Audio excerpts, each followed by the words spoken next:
Hey everyone, my name is Andrew and I'm the owner of the Dratie company. On this episode, we're going to be discussing what you are required to have on your candle label, along with what you need to have on your warning label. So let's jump right into it.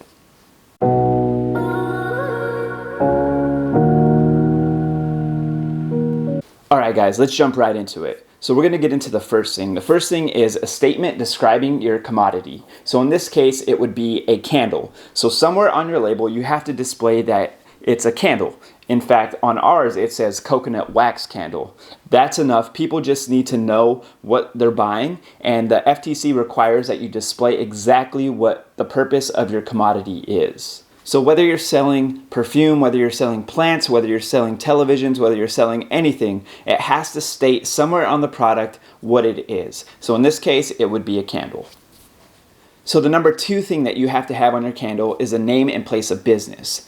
If your address to your business is on your website or in a place where people can find it easily, then you don't need to have your full address on your label, just the city and state. So the third thing you must display on your candle label is the contents, the net contents. So in this case, we have 8 ounces and 227 grams.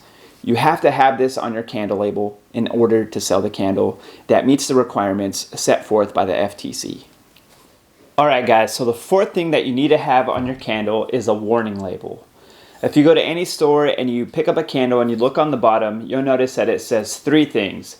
Burn within sight, keep out of reach of children, and keep away from combustible or flammable objects. You'll find this warning label on every single candle, and it's something that you have to put on yours when you're making candles yourself. Some candle companies have burn instructions on their warning labels. We like to do that. We teach you how to trim your wick and how short to trim your wick and how long to burn your candle so that you can be safe.